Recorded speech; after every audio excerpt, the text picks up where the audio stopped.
tonight. This evening we're focused on the push for Nigeria to adopt the parliamentary system of government, and I've been speaking with Professor Yahaya Tanko.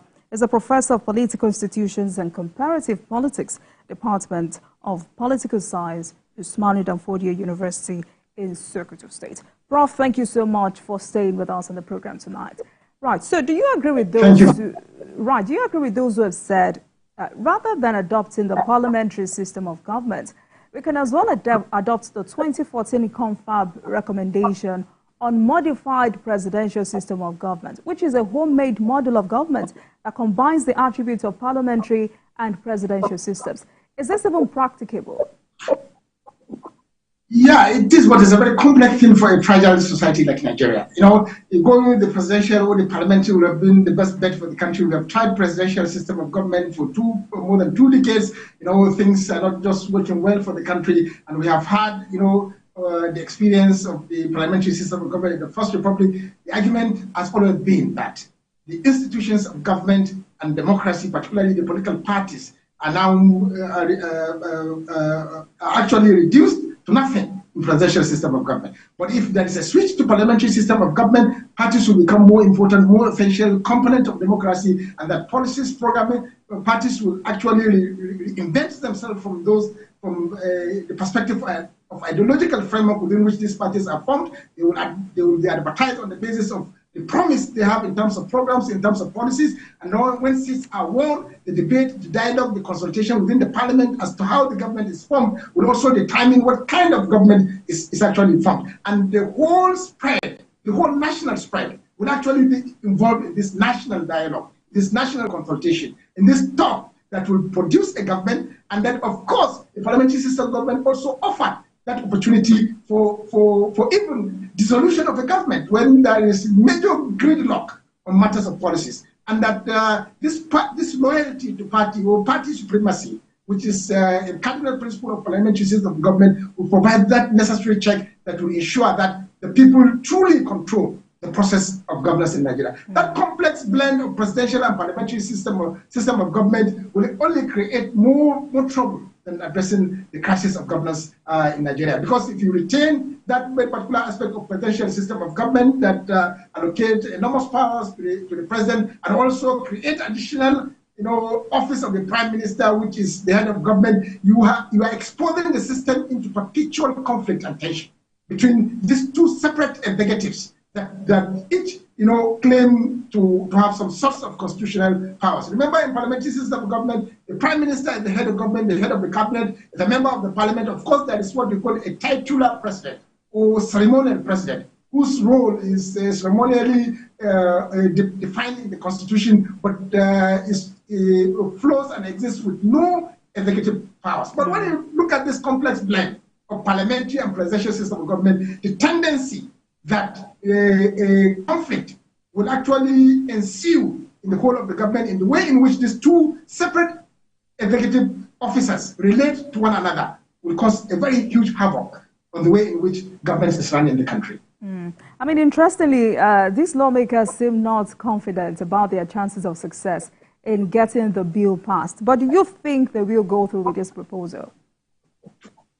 Yeah, I think they're not too confident, because the politicians and people within the corridors of power will always prefer the presidential system of government. Because even if you are not a governor today, you are not a president today, the ambition to become one will actually make you perhaps reject the parliamentary system of government, because the parliamentary system of government usually decentralizes power, you know, or dilute power from one individual or one institution to a number of institutions. But I think if this call and movement and clamor for parliamentary system of government is taken beyond the legislature and is actually advertised within the public space, and if civil society organizations, the general public, see rationality in this transition and a switch to this mode of government, I think the pressure, you know, and the advocacy from outside the legislature will influence, you know, the process of this remarkable constitutional redesign and constitutional review to push for the country to actually move towards parliamentary system of government. Not only the legislature, not only the civil society organization, there there is huge resentment and disenchantment in this political system. Remember regional blocks, and ethnic nationalities all around the country are making huge claims and agitations about,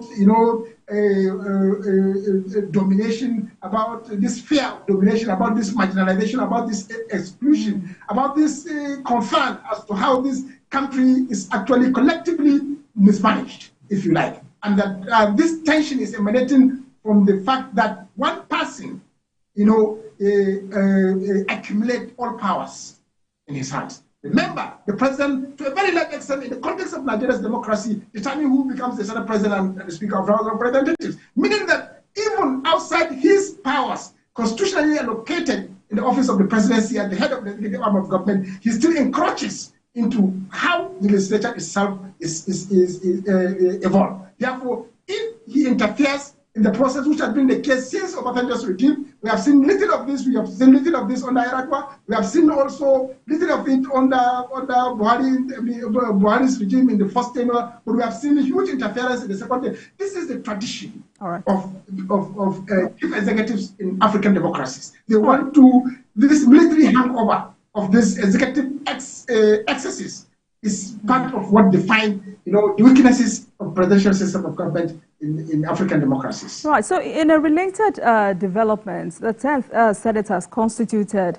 a 45-member committee to review the 1999 Constitution and issues of local government autonomy, election irregularities, and the creation of more states are some of the issues the Senate will be looking at. What perspectives do you have about this? These are major reviews. These are major issues of restructuring the Nigerian state that has been actually in the public space for a long period of time. And that, of course, attempts after attempts have been made to ensure that these clauses of the Constitution are altered to reflect the realities of the country and to also attend to some of the concerns that have been perpetually raised by groups, by enclaves, by different divides, be it ethnic, regional, geographic, and religious, and so on and so forth. These issues of state creation and, of course, these issues of local government autonomy are key to the well-being of the country. There has been this concern that the country is actually structured, in a lopsided way.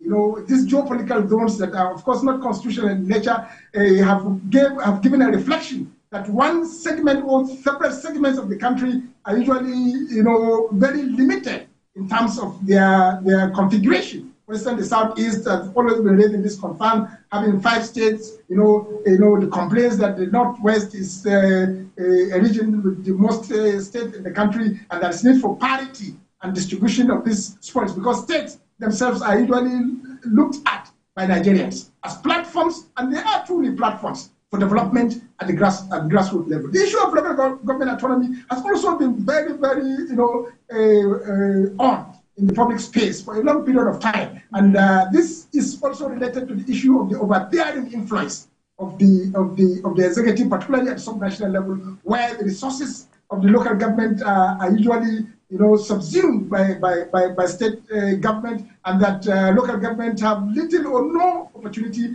to have access to resources to embark on activities that has to do with rural development, that has to do with investment in the across sectors of the economy, the grassroots. And this, the public opinion is favorable on this very particular aspect of reforms, of reviews, and that the legislature has not been courageous enough to come to a compromise position, to that compromise position that reflects the two, realities and, of course, aspirations of the Nigerian people who are yearning for justice, who are yearning for equity, who are yearning for fairness in the way in which the Nigerian polity is actually organized. All right. Prof, we'll come back to this matter, but let me quickly take you up on other national issues. 2 major issues: rising cost of living and state police. At this moment, we're going through a challenging time in the country, and the president is doing all he can to fix the economy and fulfill his campaign promises. What can be done to mobilize the nation towards self-sufficiency?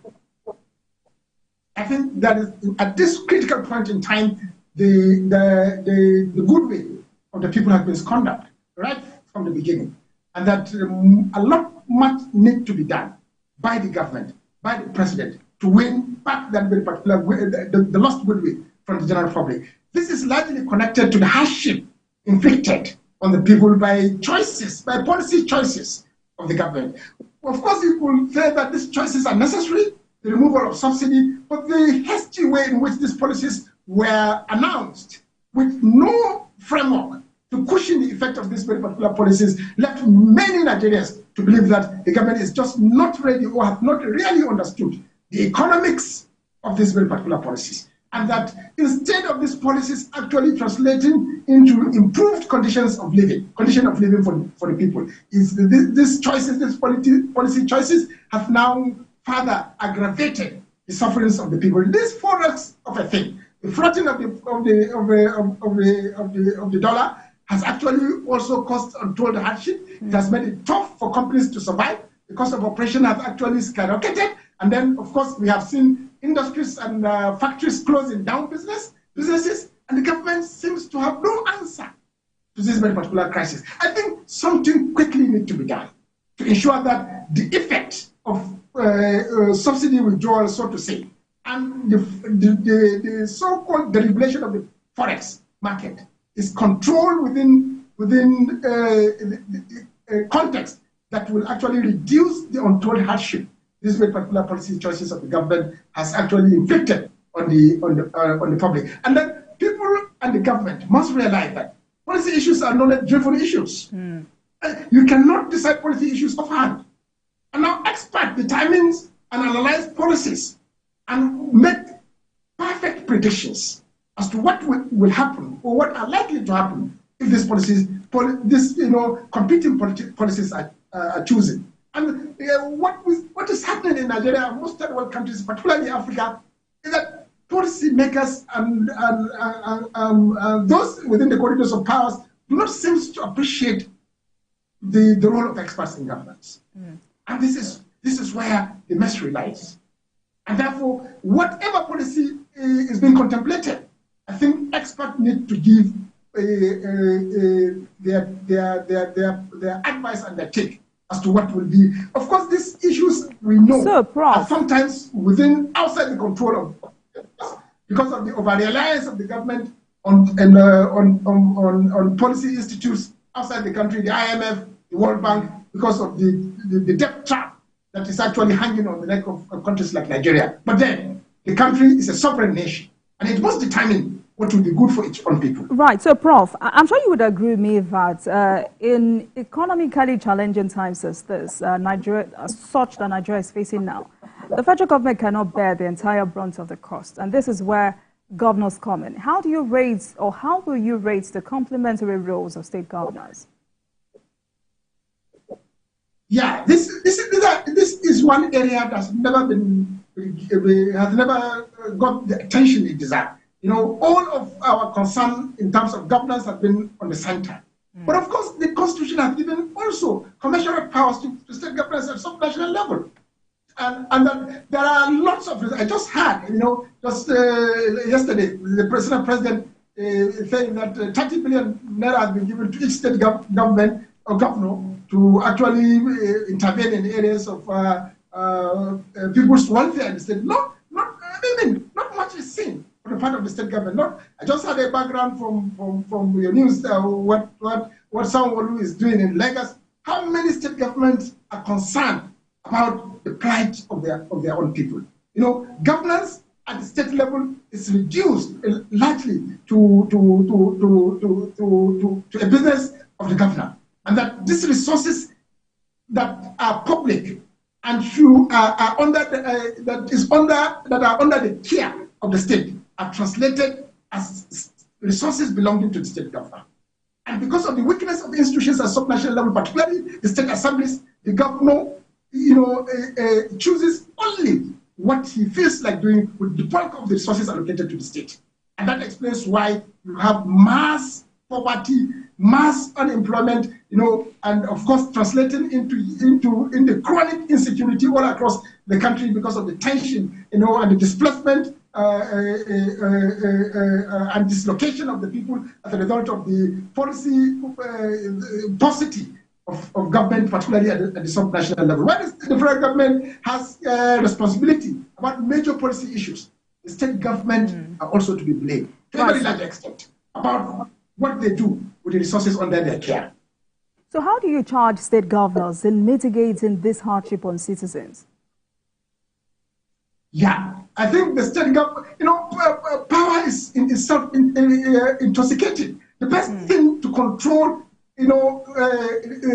funds and governance at state level is to build institutions. And the state assembly is to strengthen the capacity of the state assembly. Remember the bill on legislative autonomy, which scaled reason and passed and been passed.